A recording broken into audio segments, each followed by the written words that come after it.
ಜೈ ಹಿಂದ್. Welcome to Tejas easy English. ಸ್ನೇಹಿತರೆ, ಇವತ್ತು ನಾವು ದಿನನಿತ್ಯ ಮಾತನಾಡುವಂತಹ 25 ಇಂಗ್ಲೀಷ್ ವಾಕ್ಯಗಳನ್ನು ಅಭ್ಯಾಸ ಮಾಡ್ತೀವಿ.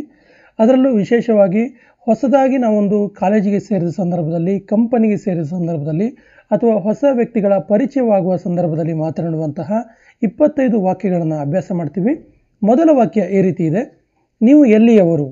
ನೀವು ಎಲ್ಲಿಯವರು, ಯಾವ ಊರು ನಿಮ್ಮದು ಅಂತ ಕೇಳ್ತೀವಲ್ಲ, ಆ ಸಂದರ್ಭದಲ್ಲಿ where are you from? Where are you from? ನಾನು ತೀರ್ಥಹಳ್ಳಿಯವನು, ನಂದು ತೀರ್ಥಹಳ್ಳಿ, ಅಥವಾ ನಂದು ಶಿವಮೊಗ್ಗ, ನಂದು ಸಾಗರ, ಈಗ ಹೇಳ್ತೀವಲ್ಲ, ನಾನು ತೀರ್ಥಹಳ್ಳಿಯವನು. I am from Thirthahalli. I am from Thirthahalli. ಇಲ್ಲಿ ಯಾರಾದರೂ ತೀರ್ಥಹಳ್ಳಿಯವರು ಇದ್ದೀರಾ? ಇಲ್ಲಿ ಯಾರಾದರೂ ತೀರ್ಥಹಳ್ಳಿಯವರು ಇದ್ದೀರಾ? Is anyone here from Thirthahalli? Is anyone here from Thirthahalli? ಇದೇ ರೀತಿ ನೀವು ಊರನ್ನು ಬದಲಾಯಿಸ್ತಾ ಹೋಗ್ಬೋದು. ನಿಮ್ಮದು ಯಾವ್ಯಾವ ಊರಿದೆ ಆ ಊರನ್ನ ಹೆಸರನ್ನು ಇಲ್ಲಿ ಯಾಡ್ ಮಾಡ್ತಾ ಹೋಗ್ಬೋದು. ನೀವು ಒಬ್ಬರೇ ಇದ್ದೀರಾ? ನೀವು ಒಬ್ಬರೇ ಇದ್ದೀರಾ? ನೀವು ರೂಮಲ್ಲಿ ಒಬ್ಬರೇ ಇದ್ದೀರಾ ಅಂತ ಕೇಳುವ ಸಂದರ್ಭದಲ್ಲಿ do you leave alone? Do you leave alone? ನೀವು ನಿಮ್ಮ ತಂದೆ ತಾಯಿ ಜೊತೆ ಇದ್ದೀರಾ? ನೀವು ನಿಮ್ಮ ತಂದೆ ತಾಯಿ ಜೊತೆ ಇದ್ದೀರಾ? Do you leave with your parents? Do you leave with your parents? ನೀವು ಯಾರ ಜೊತೆ ಇದ್ದೀರಾ? ಯಾರ ಮನೇಲಿದ್ದೀರಾ? ಹಾಗೆ ಕೇಳಬೇಕಾದ್ರೆ would you leave with? Would you leave with? ನಾನು ನನ್ನ ತಂದೆ ತಾಯಿ ಜೊತೆ ಇದ್ದೀನಿ.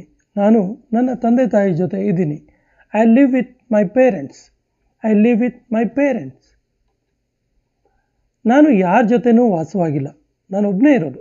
ನಾನು ಯಾರ ಜೊತೆನೂ ವಾಸವಾಗಿಲ್ಲ ಅಂತ ಹೇಳುವ ಸಂದರ್ಭದಲ್ಲಿ I don't live with anyone. I don't live with anyone. ನೀವು ಎಲ್ಲಿರೋದು? ನೀವು ಎಲ್ಲಿ ವಾಸವಾಗಿರೋದು ಅಂತ ಕೇಳೋ ಸಂದರ್ಭದಲ್ಲಿ where do you leave? Where do you leave? ನಾನು ತೀರ್ಥಹಳ್ಳಿಯಲ್ಲಿದ್ದೀನಿ. ನೀವು ಎಲ್ಲಿರೋದು ಕೇಳಿದಾಗ ಅದಕ್ಕೆ ಉತ್ತರ ಆಗಿ, ರೆಸ್ಪಾನ್ಸ್ ಆಗಿ, ನಾನು ತೀರ್ಥಹಳ್ಳಿಯಲ್ಲಿದ್ದೀನಿ ಅಥವಾ ನಾನು ಶಿವಮೊಗ್ಗದಲ್ಲಿದ್ದೀನಿ ಹಾಗೆ ಹೇಳುವ ಸಂದರ್ಭದಲ್ಲಿ I live in Thirthahalli. I live in Thirthahalli. ಹೀಗೆ ನಾವು ಶಿವಮೊಗ್ಗದಲ್ಲಿದ್ದೀನಿ, ಸಾಗರದಲ್ಲಿದ್ದೀನಿ, ತೀರ್ಥಹಳ್ಳಿಯಲ್ಲಿದ್ದೀನಿ ಅಂತ ಕೇಳಿದಾಗ ಸಡನ್ನಾಗಿ ಬರುವಂಥ ಇನ್ನೊಂದು ಪ್ರಶ್ನೆ, ನೀವು ತೀರ್ಥಹಳ್ಳಿಯಲ್ಲಿ ಎಲ್ಲಿರೋದು?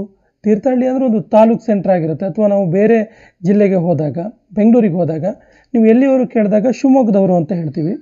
ಶಿವಮೊಗ್ಗದಲ್ಲಿ ಎಲ್ಲಿ ಅಂತ ಕೇಳಿದಾಗ ಪರ್ಟಿಕ್ಯುಲರ್ ಪ್ಲೇಸನ್ನು ಹೇಳ್ತೀವಿ. ಅದೇ ರೀತಿ ನೋಡಿ, ನೀವು ತೀರ್ಥಹಳ್ಳಿಯಲ್ಲಿ ಎಲ್ಲಿರೋದು ಇದನ್ನು ಕೇಳಬೇಕಾದ್ರೆ where do you leave in Thirthahalli? Where do you leave in Thirthahalli? ನಾನು ತೀರ್ಥಹಳ್ಳಿಯ ಕೋಣಂದೂರಲ್ಲಿ ಇರೋದು. ನಾನು ತೀರ್ಥಹಳ್ಳಿಯ ಕೋಣಂದೂರಲ್ಲಿ ಇರೋದು. I live in Konandur in Thirthahalli. I live in Konandur in Thirthahalli. ಇಲ್ಲಿ ಯಾರಾದರೂ ಇದ್ದೀರಾ? ಇಲ್ಲಿ ಯಾರಾದರೂ ಇದ್ದೀರಾ? Is anyone here?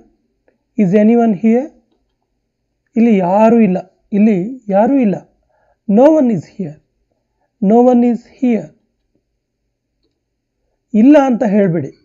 ಏನಾದರೂ ಹೆಲ್ಪ್ ಕೇಳಿ ಇಲ್ಲ ಅಂತ ಹೇಳಬೇಡಿ ಅಂತೀವಲ್ಲ, ಆಗ don't say no. Don't say no. ಆಯಿತು ಅಂತ ಹೇಳಬೇಡಿ. ಆಯಿತು ಅಂತ ಹೇಳಬೇಡಿ ಅಂತಲೂ ಕೆಲವು ಸಂದರ್ಭದಲ್ಲಿ ನಾವು ಹೇಳ್ತೀವಿ. Don't say yes. Don't say yes. ಅವನು ಎಲ್ಲಿದ್ದ? ಇಷ್ಟೊತ್ತು ಕಾಣಲಿಲ್ಲಲ್ಲ, ಎಲ್ಲಿದ್ದ ಅವನು? Where was he? Where was he? ಅವನು ರೂಮಲ್ಲಿದ್ದ. ಅವನ ರೂಮಲ್ಲಿದ್ದ. He was in the room. He was in the room. ಸರಿಯಾಗಿ ಕುಳಿತುಕೋ, ಸರಿಯಾಗಿ ಕೂತ್ಕೋ ಅಂತ ಹೇಳ್ತೀವಲ್ಲ, ಆಗ ಸಿಟ್ ಪ್ರಾಪರ್ಲಿ. ಸಿಟ್ ಪ್ರಾಪರ್ಲಿ. ಸರಿಯಾಗಿ ನಿಂತ್ಕೋ, ಸ್ಟ್ಯಾಂಡ್ ಪ್ರಾಪರ್ಲಿ. Stand properly. ಸಿಟ್ ಮಾಡ್ಕೋಬೇಡ, ಸಿಟ್ಟು ಮಾಡಿಕೊಳ್ಬೇಡ ಅಥವಾ ಸಿಟ್ ಮಾಡ್ಕೋಬೇಡ ಹೇಳ್ತೀವಲ್ಲ, don't be angry. Don't be angry. ಕೆಲಸ ಮಾಡ್ತಾ ಇರು. ಕೆಲಸ ಮಾಡ್ತಾ ಇರು. Keep working. Keep working. ನನ್ನನ್ನು ಒಂಟಿಯಾಗಿ ಬಿಡಿ. ನನ್ನನ್ನು ಒಂಟಿಯಾಗಿ ಬಿಡಿ. Leave me alone. Leave me alone. ಇದು ಆಸಕ್ತಿಕರವಾಗಿದೆ. ಇದು ಆಸಕ್ತಿಕರವಾಗಿದೆ. It's interesting. ಇದನ್ನು ನಾವು ಇನ್ನೊಂದು ರೀತಿಯೂ ಹೇಳ್ತೀವಿ. It's quite interesting. It's quite interesting. 25ನೇ ವಾಕ್ಯ ಇದೆ, ಈ ರೀತಿ ಇದೆ: ಪ್ರತಿದಿನ ಇಂಗ್ಲೀಷ್ ಅಭ್ಯಾಸ ಮಾಡಿ. ಪ್ರತಿದಿನ ಇಂಗ್ಲೀಷ್ ಅಭ್ಯಾಸ ಮಾಡಿ. ಈ ವಾಕ್ಯದ ಇಂಗ್ಲೀಷ್ ಸೆಂಟೆನ್ಸನ್ನು ಕಮೆಂಟ್ ಬಾಕ್ಸಲ್ಲಿ ಕಮೆಂಟ್ ಮಾಡಿ. ಮುಂದಿನ ವಿಡಿಯೋದಲ್ಲಿ ಇನ್ನಷ್ಟು ಹೆಚ್ಚಿನ ಇಂಗ್ಲೀಷ್ ವಾಕ್ಯಗಳ ಅಭ್ಯಾಸ ಮಾಡೋಣ. ಜೈ ಹಿಂದ್.